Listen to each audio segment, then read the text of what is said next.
Saudara, kita kembali lagi dengan info sehat TVRI Stasiun Sulawesi Utara dan topik kita masih dengan varises bersama Dr. Richard Sumangkut, spesialis bedah, konsultan bedah vaskuler. Oke dokter, kita lanjut ya. Ya dokter Sen. Nah, terakhir kita akan ngomong tentang gejala dok ya, betul, dan nanti betul. ke penanganan. Betul.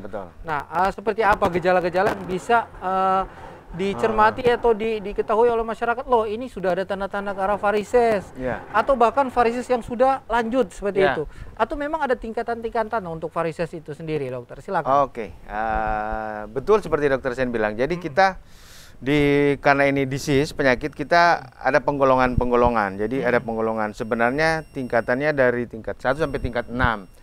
Tapi secara umumnya kalau sudah dia penyakit, jadi pembuluh darah aliran balik itu sebenarnya kalau cuma melebar tidak masalah ya. Seperti umpama kalau kita sering olahragawan atau kalau kita lihat mungkin binaragawan itu pembuluh darahnya besar-besar, itu cuma dilatasi atau pelebaran. Bukan penyakit bukan gitu, penyakit itu. Tapi kalau dia sudah melebar dan berkelok-kelok, tortuous itu baru penyakit. Jadi kalau sudah ada tanda-tanda pelebaran dan tortuous itu biasanya kita sudah masukkan di tingkat 2. Atau tingkatan klinis 2 dah. Nah, itu harus ditangani. Paling itu masih bisa dengan obat-obatan, dokter. Kalau tingkatan 2 itu harus diperlukan penanganan intervensi kalau di dunia kedokteran itu harus. Nah, mungkin nanti kita ngomong sebentar. Itu nanti mungkin ya. Lanjut nah, dulu sekarang yang gejalanya pada tingkatan yang lanjut, kalau kita itu akan terbentuk luka. Itu sudah tingkat, kalau di dunia kedokteran, dunia medis itu tingkat 6 sebenarnya. Kenapa bisa terbentuk luka, dok, dari masalah ini, dok? Jadi seperti yang kita bicarakan tadi itu, jadi kalau kita ada masalah di gaya hidup, ditambah lagi katup yang itu sudah bermasalah, diperberat dengan kita tidak tahu dan terus melakukan aktivitas yang. Jadi artinya masalah ini sudah berlanjut dalam waktu lama. Sebenarnya ini perjalanan penyakit dari varises itu bukan cuma 1-2 hari. Ini sudah bulanan bahkan tahunan. Sehingga orang yang sering beraktivitas menggunakan high heels sering-sering ya. Jadi artinya sudah berlangsung lama, ya? betul. Jadi kompensasi yang saya bilang itu, pembuluh darah itu pertama dia membesar untuk menampung aliran darah yang harusnya masuk ke jantung, tapi dia balik lagi kan. Aliran darah balik ke kaki itu dia melebar dulu. Baru dia berkelok-kelok, itu perlu waktu yang cukup lama.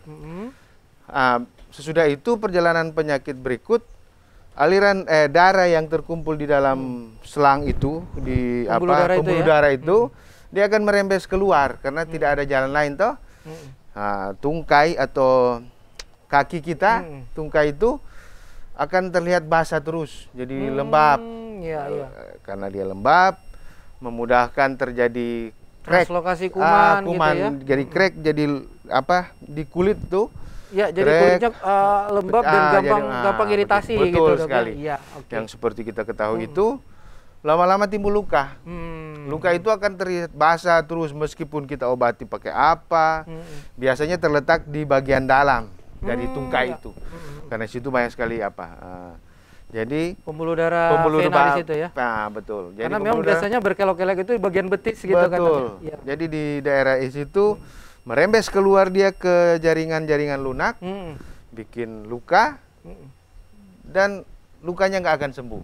Itu tahap akhir dari varises ini. Jadi ternyata luka yang nggak sembuh-sembuh ini harus menjadi perhatian gitu dok ya, bahwa ini bukan hanya luka biasa gitu. Mungkin dengan pemberian antibiotik, masyarakat apa ini, betul. Biasanya kan masyarakat, sudah minum aja antibiotik gitu dok. Nah ini gimana nih kasusnya seperti ini? Jadi ada pasien saya sampai sudah 10 tahun lukanya. Dia 10 tahun lukanya. Lama sekali itu dokter. Ya sudah sampai kakinya karena dia basah sudah seperti tunggul pohon yang akar-akar. Karena dia itu sering lembab kan. Jadi ditampal pakai pembalut wanita. Karena dia lembab. Jadi situ sudah lembab, sudah ada bakteri, jamur segala macam. 10 tahun dia begitu. Dia pikir obat yang ya, seperti minum obat misalnya. antibiotik itu bisa sembuh. Nah, itu ternyata persoalannya bukan hanya sekedar di kuman gitu ya, tapi juga di masalah mau pembuluh kita darah. minum antibiotik 1 gerobak, ini akan sembuh. Malah itu kan membuat tubuh kita yang keracunan. Nah, itu. Bisa resisten obat juga. Betul. Jadi ini kita mengedukasi masyarakat supaya kalau memang sudah ada, jangan terlalu lama lah, atau jangan sampai kasip, mereka bilang sudah kasip baru kita tangani. Paling tidak kalau kita sudah melihat ini tanda-tanda pelebaran atau kakinya sudah bengkak dan luka yang tidak sembuh-sembuh kronis gitu, Dok ya. Ke dokter bedah lah. Iya. Datang ke dokter Nah, bedah. selain luka kronis, apalagi yang membahayakan? Mungkin tadi dokter sudah menyinggung sampai bisa menyebabkan kematian kronis gitu. Betul. Dok. Jadi pada kelainan pembuluh darah balik ini, jadi kalau umpama kita itu kan seperti yang tadi kelainan katup. Nah, kalau ada kelainan pembekuan darah, membeku darahnya dan dia di pembuluh aliran balik, bekuan darah itu bisa lepas ke jantung. Jadi artinya ada bekuan darah di ujung-ujung misalnya ya di kaki, Dok. Atau dan masuk kemudian ke terlepas gitu, dia dalam bentuk masih bekuan darah ya. itu. Nah, salah satu penyebab kematian itu bekuan darah itu. Kita bisa bayangkan bekuan darah itu masuk ke pembuluh darah jantung kan? Dia menyumbat jadi serangan jantung atau sumbatan ke paru-paru.